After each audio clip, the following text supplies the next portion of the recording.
recorded, and the recording will be available later on the ACRL Arts website. If you are having trouble, well, I guess if you're having trouble hearing, you won't hear me asking you this question. So, just a moment. Start the recording now.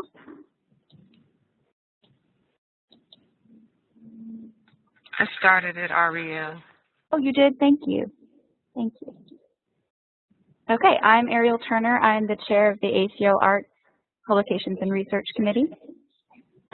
For this webinar, if you have questions, we'll have 3 presentations today. Each presentation will be about 15 minutes long, and then we'll have a few minutes afterwards for questions. If you have questions, go ahead and type them into the chat box, and we will answer them after the presentation. So we're going to go ahead and get started. Our first presenter is Allison J. Odell, the metadata librarian at the University of Florida George A. Smathers Library. And I'm going to go ahead and pass things over to Allison so that she can discuss the artist's book, Thesaurus.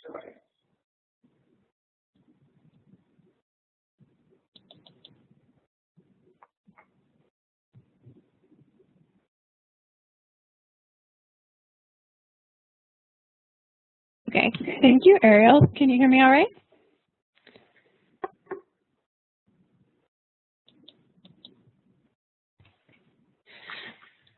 Okay, so as you mentioned, we're going to go ahead and take a sneak peek at the artist book Thesaurus, which will, if all goes according to plan, be approved for publication at the upcoming ARLIS and VRA Joint Conference in March, and then go live sometime in the coming year. So what is the artist book Thesaurus? It's a project that began almost 4 years ago. It's amazing to think how long. With the ARLIS Book Art Special Interest Group, and is designed to help folks index artist books. It's a thesaurus for artist books. It contains concepts peculiar to and or typical of the artist book genre, such as flag books and sandographs and lino cuts. In library catalogs, it's intended for use in genre form indexing. So it focuses on both intellectual genres, such as artistic movements and aesthetic styles, and physical features, so structures, techniques, and materials. It's obviously great for museum cataloging too, and it's CCO friendly. There was a definite need for the artist book thesaurus identified in the literature, in discussion, probably in our daily work, and ultimately culminating at the 2012 Book Art SIG meeting at ARLIS conference.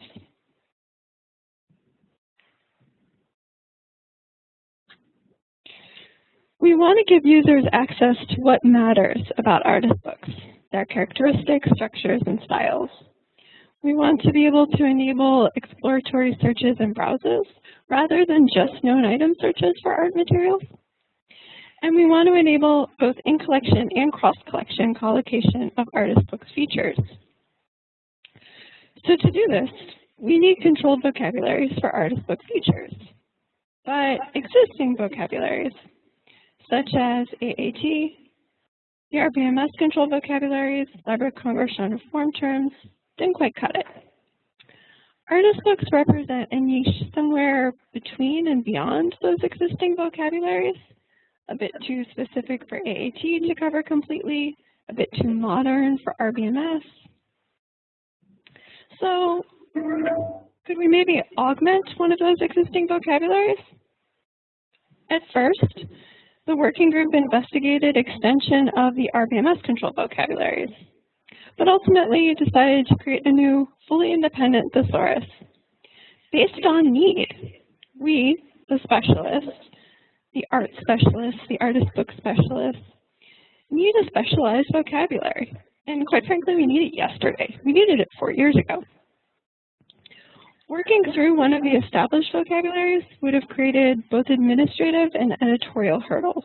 Hurdles that, one, would slow down publication, and that 2 would introduce inappropriate complexity into modeling the artist book genre, an area that is unique compared to other arts and book genres. In practice, we've all been creating local indexing procedures for artist books, and this ad hoc activity was slowing down standardization of artist book cataloging and seriously hampering access. It was high time for a proper artist book thesaurus. So, at the 2012 Book Arts SIG meeting, we formed a working group. And I just want to take a moment to raise a shout out to all of these amazing folks who have dedicated countless hours and expertise to making the thesaurus happen. Thank you, group. We've spent the last 4 years researching the genre and its study, laying out a taxonomy, understanding relationships, drafting scope notes, editing scope notes, and testing deployment models. We aim to deliver essentially 4 things. 1, a controlled vocabulary for indexing artist books, which will lend catalog functionality, data integration, and cross-collection access. 2, a taxonomy of the artist book genre, specific to how artist books are made, used, consumed, and studied. 3, a browsable interface that gives folks an overview of artist book techniques, modalities, formats, materials, subgenres, and directions. We wanted the final product to be an educational web resource that will empower people with enhanced knowledge, links to collections and exhibits, and a vocabulary for searching further web resources about artist books. 4, a linked data set to enable semantic web applications. So this seems pretty straightforward, right? Our goals will basically make a thesaurus for the contemporary interwebs. Okay, there was one problem though. One really big, kind of silly problem. We're trying to model a visual art genre with a text-based thesaurus. So take a look at the scope note. Can you imagine what a specimen would look like? If you had a book in hand with this binding, do you think you'd ever actually find the concept in the thesaurus if you didn't already know what it was called? Probably not. Not without being able to imagine an abstracted hemp leaf.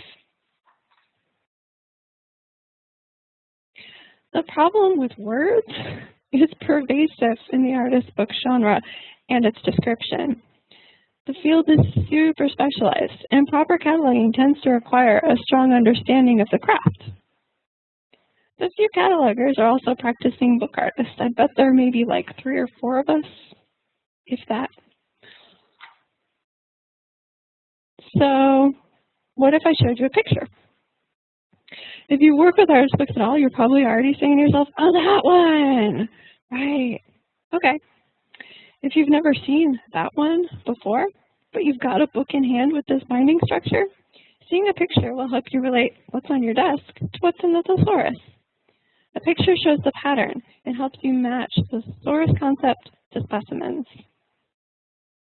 Okay, it's 2016, and we're planning to release the thesaurus online. Is there any reason to limit ourselves to text? No, let's use images. From a technical perspective, that's pretty simple. Okay, our front-end HTML pages will display the image, and the back-end metadata will use the SCOS example element. If you're curious about this approach, you can ask me later or check out the next issue of JLM where I describe it in detail. Using images opens up questions about workflow and management though. Should we create the images, or should we allow external parties to contribute them? And if we allow others to contribute, how will they be contributed? Should the images be hosted locally or distributed across the web? And if they're distributed, how will we handle broken links? How will we handle intellectual property concerns, especially as the thesaurus is repurposed and integrated with library catalogs? Big questions. Here's what we decided.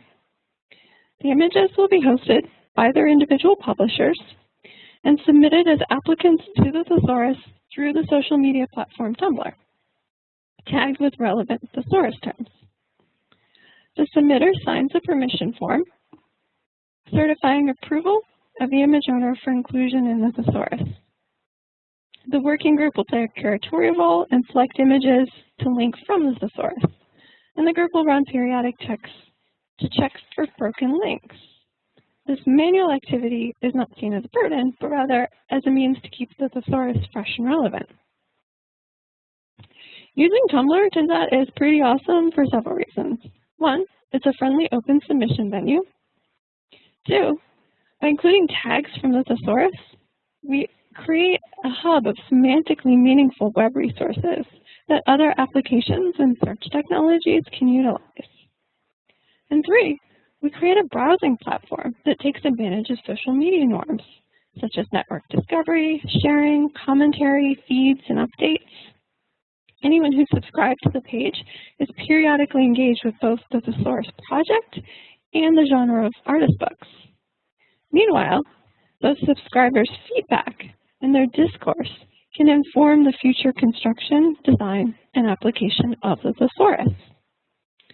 So by creating a community on social media, we encourage reciprocal links from external resources as well as awareness and use of the thesaurus. Okay, let's take a quick look at the demo. And for your reference, it's built using Teamatrace, which is a free open source content management system for knowledge organization systems. There's both an alphabetical browse for all concepts and a search box with auto-suggest technology. Each concept has a term view that shows preferred and non-preferred forms, hierarchies, and related terms. And related terms can be both within the thesaurus and with other vocabularies. So with linked data, we can effectively extend the RBMS controlled vocabularies, AAT, Library of Congress on form terms, and other vocabularies. That's cool. There's a notes view that includes scope notes, images, other documentary information. And there's a metadata view that offers numerous different data formats, including linked data formats. Okay, so after 4 years, the final draft is complete, and the web-based demo is ready. What's next? And how can you engage with the thesaurus? Well, you'll soon see a call to submit images. And when the submissions start rolling in, please go ahead and share them on Tumblr and elsewhere. Submit your collection images and showcase your collections within the thesaurus. We want to publicize both the Thesaurus project itself, library collections, and the fabulous artists that make up the artist book genre.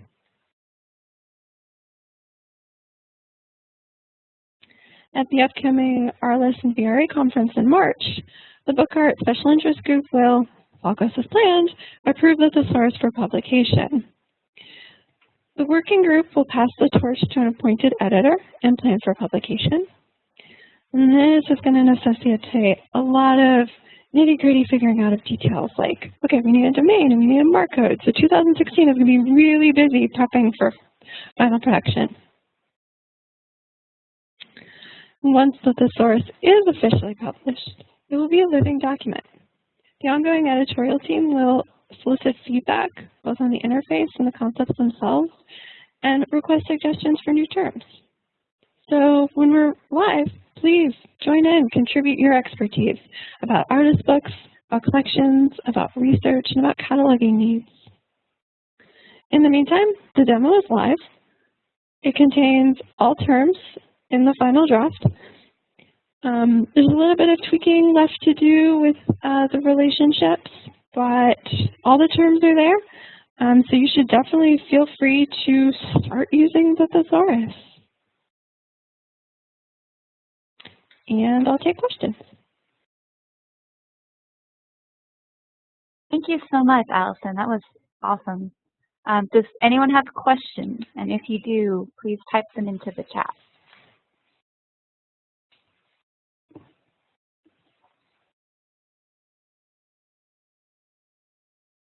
Also, I really want to say how interesting it is that you incorporated Tumblr into the project. But we have a question, can I see the tiny URL again? You can see it, right? Yep.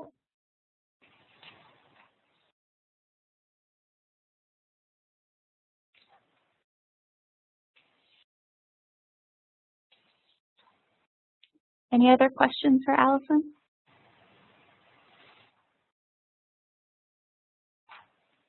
All right, if we don't have any other questions, then we will go ahead and move on. Thanks again, Allison.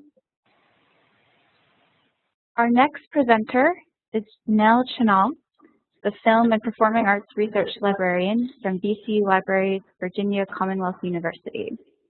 I'm going to pass things over to Nell now so that she can discuss the Commonwealth of Fine Art video.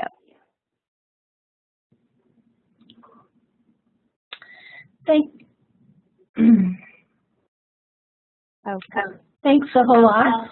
Waiting for the to get the little magic ball.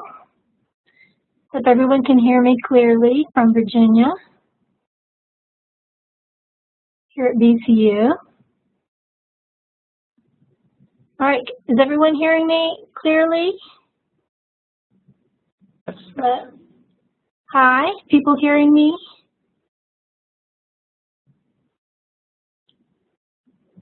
And I'm not seeing my presentation at the top of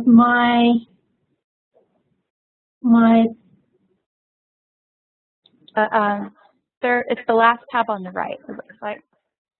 Yeah. Yeah. Sorry.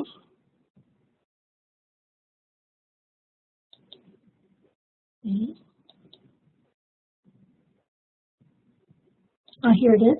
Thank you.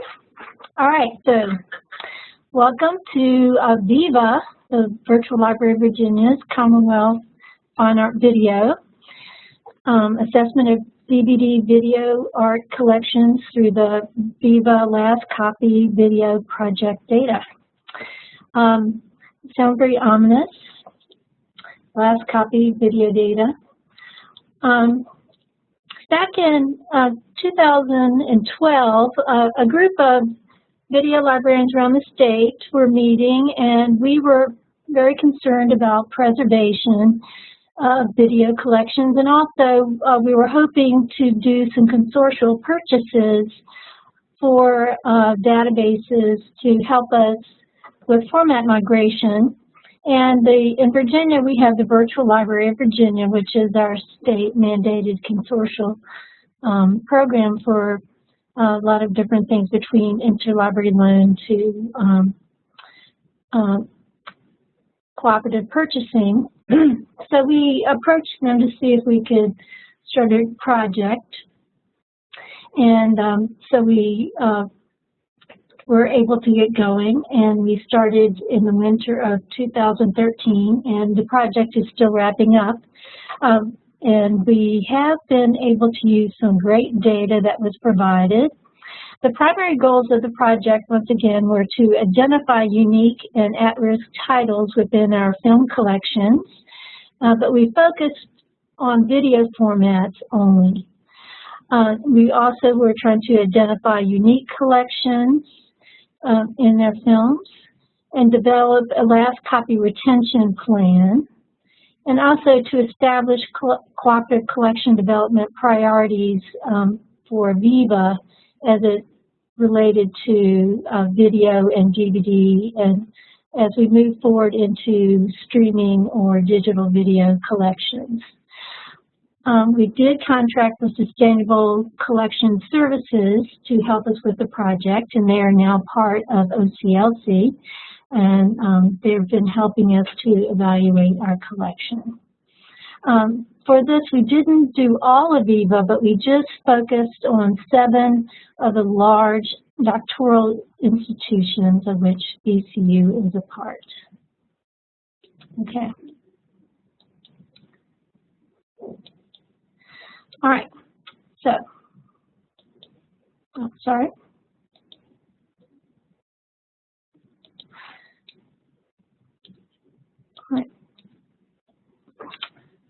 And this is how the project worked. We provided records from our ILSs, and they used OCLC records as the background to do the assessment. And they were looking at the relationship of our item records to U.S., global, and Virginia VIVA holdings, and also the 7 core institutions in the project. We also had circulation data when it could be provided, and that, you know, as you may be familiar with video, can be problematic. Quite often there may be a booking system, something that may not be part of the ILS, but we did try to find high-use titles, last use dates, and also we wanted to identify popular distributors. Once we got all the titles together, we found there were over 119,000 titles. And of that, 847,477 were unique. They were VHS, DVD, and other formats such as Laserdisc, Betamax, and other legacy formats in the video recording format code of OCLC and MARC records. The participating institutions were the College of William and Mary, George Mason University, James Madison University, University of Richmond, University of Virginia, VCU, which is my home university, and Virginia Tech. And once again, we're still working on the project.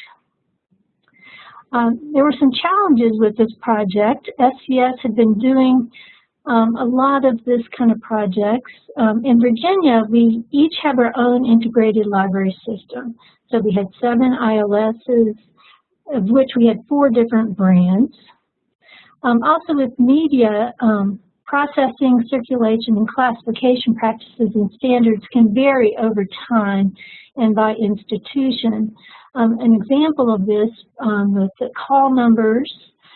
Some institutions are using accession schemes, whereas the majority of us were using Library of Congress. But also over time, here at VCU, when I first started here, we were using an accession scheme. So some of our older part of our collection did not have Library of Congress call numbers. Many older titles were not fully cataloged and didn't have OCLC numbers, and some of them could not be evaluated. And not all circulation for media is through the ILS, or may not have been done so over time. So that can happen a lot with other kinds of book collections, but it is particularly true with media and film collections.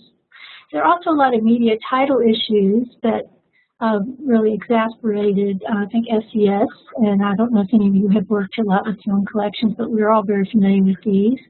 For a film, you may have a series title, and so the titles may be cataloged sometimes as a series title with the episode titles or the part titles in the contents field, or other places may do them as individual titles. So when you're comparing titles, that gets tricky. You may have different versions over time. You'll have variant titles. An example here is we have Psycho by Hitchcock, but then your strict cataloger, the first screen when it's projected says Alfred Hitchcock's Psycho. So it's under both titles in OCLC and also in titles. You'll also have compilations, which will include various works together. And this is particularly problematic for short works. And when a lot of works that may have been released individually as video, they may have been put together in a compilation on DVD. And we also had a lot of local works, such as presentations, local performances, exhibits, etc. So that made a very interesting assessment of our. So we did have a wealth of arts-related videos, and I wanted to do a personal assessment of the end classifications of videos and DVDs. Unfortunately, some of my fellow institutions in the state, I couldn't use their data without the LC class, but GMU, U of R, VCU, Virginia Tech, and William & Mary all had some data. So of those, I wanted to focus a lot on the DVDs, of which we had 1,165 and a total of 2,931 of all video formats. And it turned out that George Mason had about 39% of the collections within the state, with VCU having the largest collection. Which was a bit of a surprise for me. George Mason does not have a big arts program, but they have a minors undergraduate program with a master's in art education. So I was very pleased to see they have a great art history and painting and also a good general arts collection. So it was a great opportunity to see what my neighbors around the state have.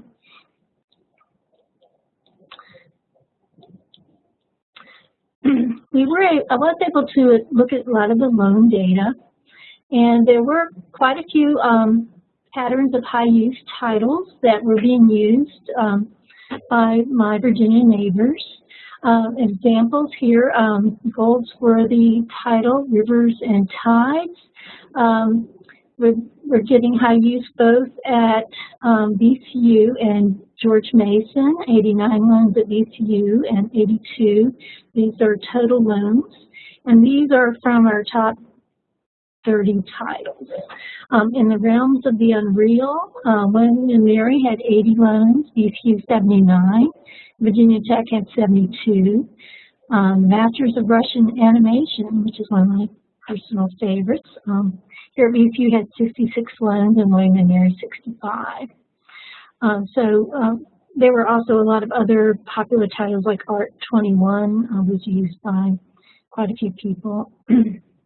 We could identify high-use distributors. Of the top 20 titles, there were 10 distributors, with Video Data Bank and the New Museum of Contemporary Art having multiple titles. But if you look at the list of the distributors in the top 10, several like Buena Vista and Palm Pictures are like feature film and feature and image entertainment, whereas New Yorker Video is a sole source distributor, and Art Prix and Video Data Bank and New Museums are solely art distributors. There's also unique and rare titles that were identified. In class, there were 99 titles that we have the only copies in the global OCLC, and 461 rare titles, rare items that are 2 to 9 found globally. In the top video distributors, I was able to look at that and come up with a list. This is important data for planning consortial purchases and databases, and when you're looking at licensing. It can also assist with preservation when you want to hone in on maybe some people who are now out of business, like Intertube Video is out of business. We had 40 titles from them, so maybe one of us could contact them, and as a group we wouldn't each individually need to contact some of these companies like Culture International, or if one of us has done some research. But we did find that, like Films for the Humanities, Films Media was our #1 distributor in the state, and Michael Blackwood had a lot of titles, so looking at distributor for them. But there are also a lot of unique distributors for the arts that were high use, and we were also found that there were a lot of titles that we went direct to the artist or production company. And how have we been using this data? At VCU, we did have a weeding project. So with this project in mind, we did assess and retain all of the unique titles in the U.S., of which there were 470 videos, of which 27 were ends, and we also retained the rare titles. And the next steps, the VIVA group is working on a memo of understanding for retention, preservation, and lending, and we're also doing more local assessment, and I'm working on local use data. I do have some resources here for you if you want to find out more about our committee or VIVA. And there is a great project in NYU, Video at Risk, and the EMEA site has great information if you want to assess your videotape collection. So, are there any questions? Thank you, Nell. Okay. If anyone has questions, please type them into the chat. I'll also be glad to share what the spreadsheet looks like if people would like to see it. But we got great data from SCS. I do want to do a shout out to them for all the great work.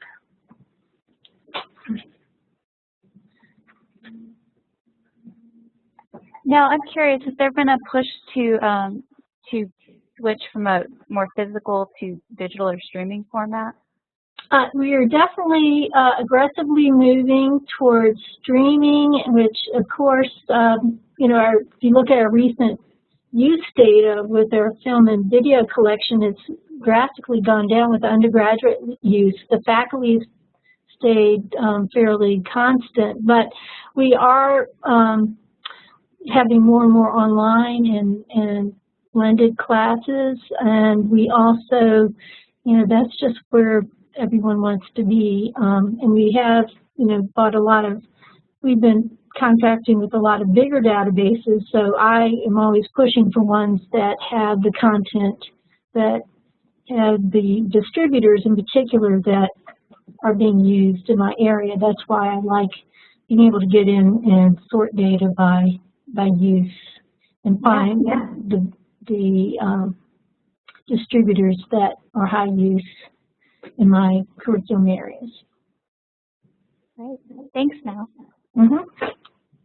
Any last questions for Nell? Okay. Now, if you can pass me the ball, I would appreciate it. All right, so back to Ariel.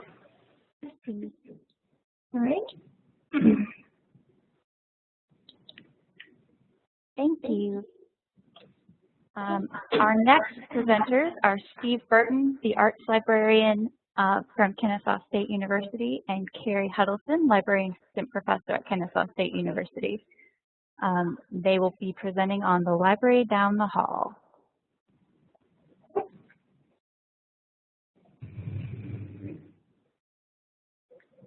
And I'm passing it to Carrie, but feel free to pass it to Steve if you need to.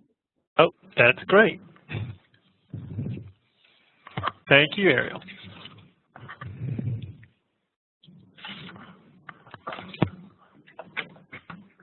Do your intro. I'm Steve Burton. As Ariel told you, I am the arts librarian here at Kennesaw State, and I manage the operations of the Performing Arts Library.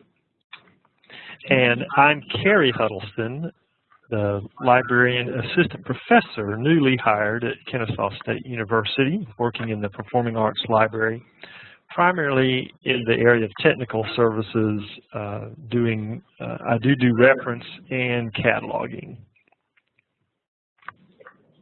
So this is Carrie Huddleston again. I'll do a brief overview. In this session, we present the advantages and disadvantages of having a subject-specific library in close physical proximity to the college and departments it serves. The Performing Arts Library, or PAL as we affectionately call it, at Kennesaw State University is a small 720 square foot, one-room library housed in the institution's College of the Arts, or COTA.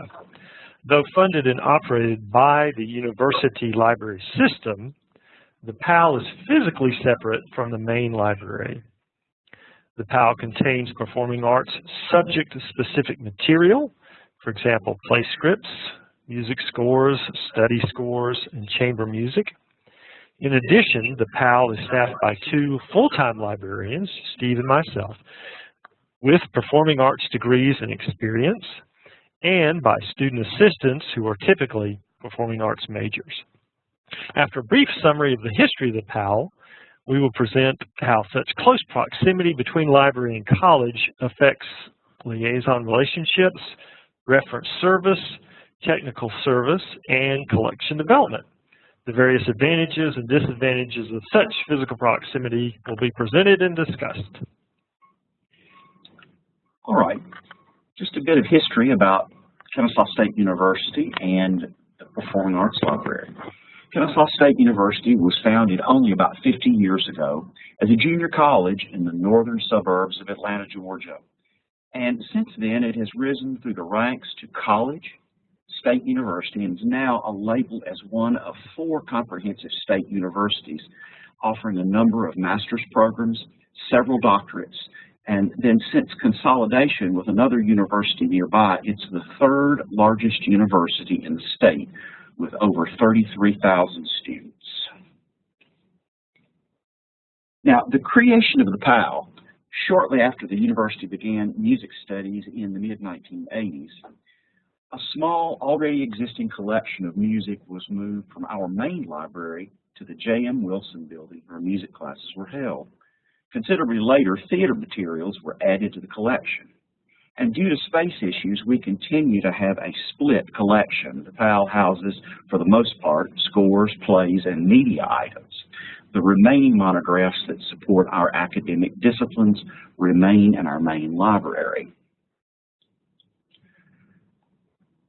Until my arrival in the PAL as manager, the library was staffed with only music school administrative assistants who also had many non-library responsibilities, and student assistants.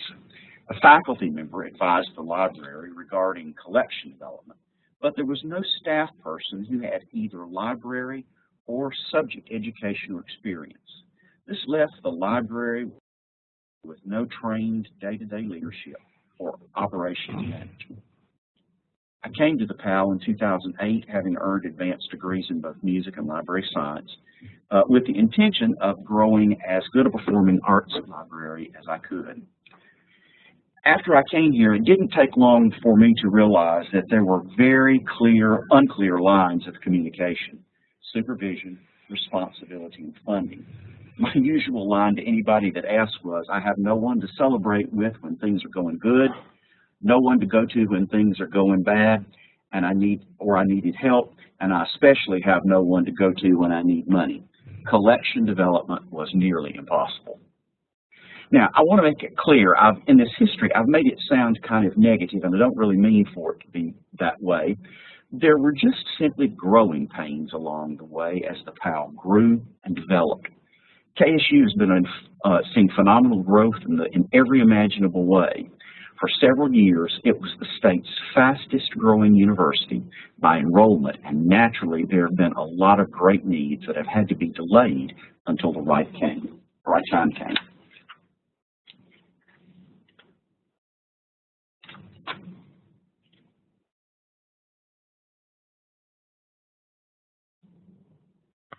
While there are a number of advantages and benefits of a subject-specific library housed in the college it serves, there are some disadvantages or challenges. Due to Kennesaw State University's tremendous student population growth in recent years, as Steve mentioned, space is at a premium everywhere on campus. As a result, most of PAL's disadvantages stem from its very limited physical space. As noted, the PAL is a total of 720 square feet.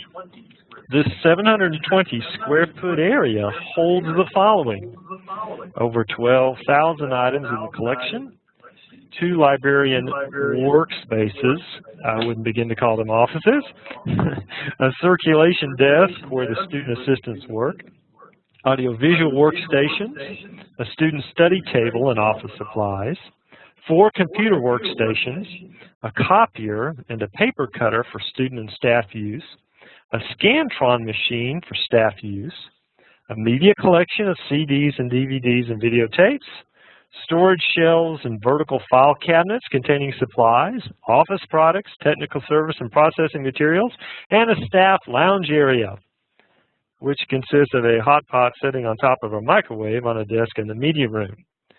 So, while budgets, staff, and collection have increased, the physical space has not.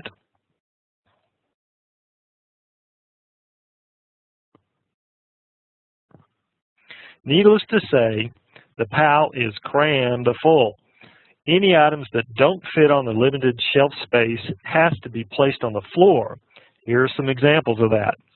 For example, 2 years ago, we received a large donation that included some 30 boxes of significant music CDs. Even after careful and brutal weeding, the only place to put the boxes of CDs to be placed in the collection is on the floor of the PAL, as shown in these photos. Another disadvantage is the lack of group study space. Given the small physical footprint of the PAL, patrons and staff have to be careful having loud conversations with each other. So group study sessions are just out of the question. Because of this, the PAL is limited to individual research and study and one-to-one reference services. This is especially hard, you can imagine, for performing arts majors who tend to all be extroverts who know how to project their voices and who are often assigned group projects. Another disadvantage relating to space has to do with no office space or privacy. Since there are no physically separate staff offices at the PAL, we have to use our workspace very efficiently. This has been a particular challenge for me, the cataloger, since, as do most technical staff, I tend to spread out material when performing cataloging and processing. You can see a picture of my workstation there with the little cart and the chair, and I've kind of taken over the video workstation next to me.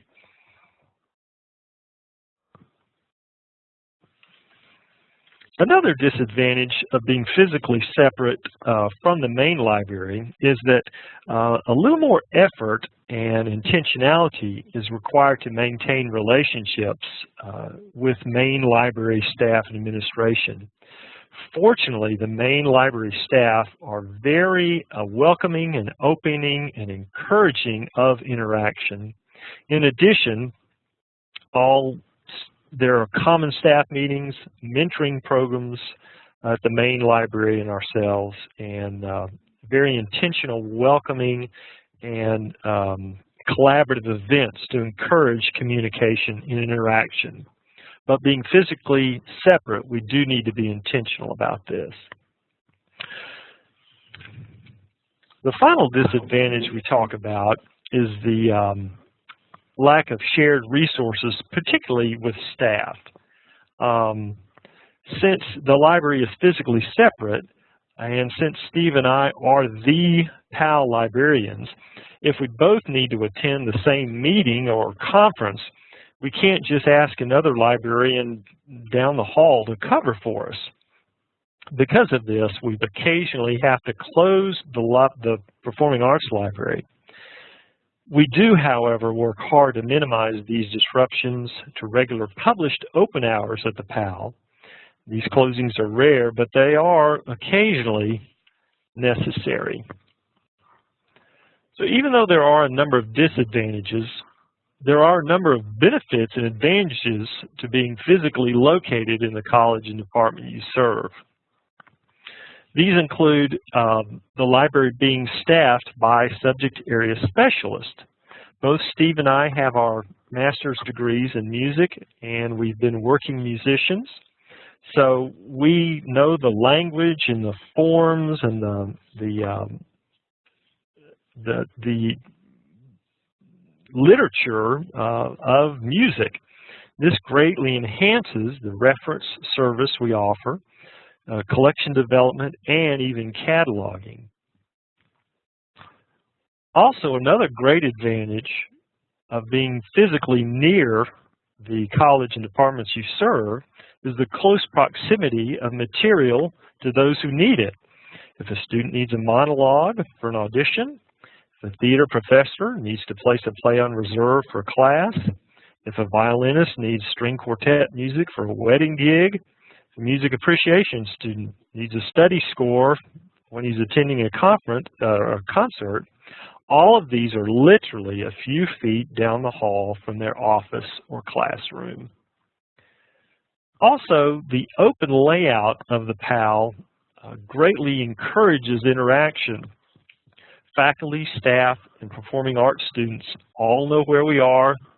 We're very visible, and we encourage this interaction and interaction with faculty, staff, and students.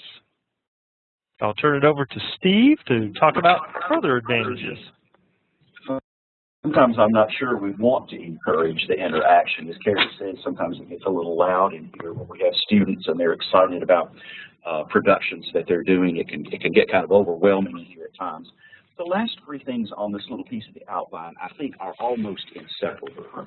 We have a great relationship with our faculty and staff around here, and I hope that they feel that it goes both ways. We know one another, we're in close proximity with one another and can share not just academic things, but personal things, and that gives us an opportunity to know one another much better. We're able to respond to their requests and their interests very, very quickly when they express them. It really encourages a collegial relationship between all of us, I feel like.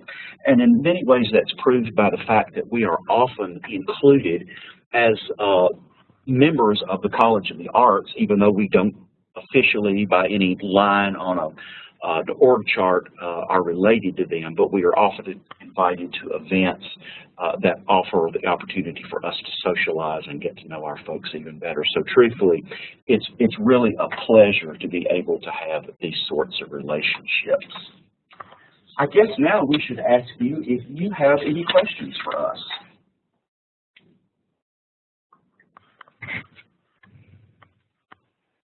Thank you, Steve and Carrie. We have a comment from Jennifer C. saying, I feel your pain regarding space. I also have a question from Mary K. Barber. How do your circumstances affect the ability of library users who aren't in the performing arts to access your resources, i.e. collections or subject expertise? Let's see, this is Carrie Huddleston. Everything in the Performing Arts Library is visible in the main catalog, and of course the location is noted as Performing Arts Library. Once in a while we do get a student up here looking for, say, like a music book, and it's located at Sturgis, but it's a, 5-minute, 10-minute walk from here, so and it doesn't really happen that often. So, did I answer your question?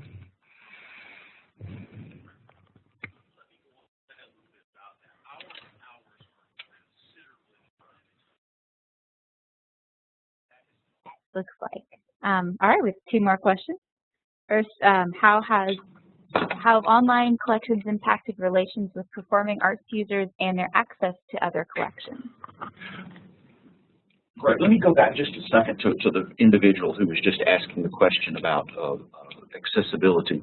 Our hours are not as long as the main library's hours, so we are closed in the evening, we are closed on weekend. Of course, that does affect some students who want things. However, our departments are relatively small, and we can't justify at the moment keeping this particular library open for that. So we try to make ourselves really available during the week. And how have online collections impacted relations? One of the ways I feel like that has impacted things is it requires much more attention from us sometimes to familiarize the students and the faculty members with online resources. We spend time in our bibliographic instruction classes doing that to some extent. And I will admit that these kinds of things have really cut down on the number of things that are checked out. I was just speaking with someone today. We just very rarely have people check out, faculty and students check out CDs anymore. I see the question about Library of Congress not great with plays, how we organize our scripts. This is Carrie Huddleston. Since I do the majority of the cataloging for the PAL, we use the Library of Congress call numbers. They are impressive, but we do use those and they are organized in that way.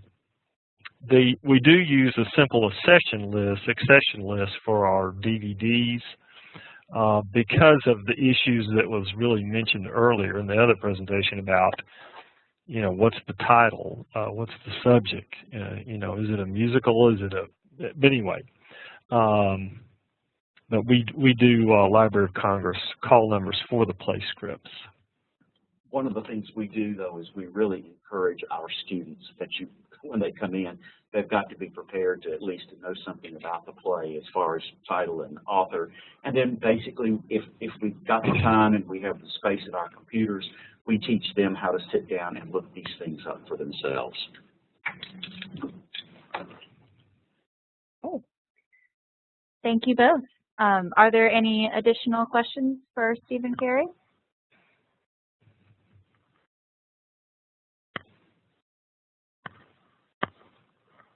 Any questions for any of our presenters today before we wrap things up?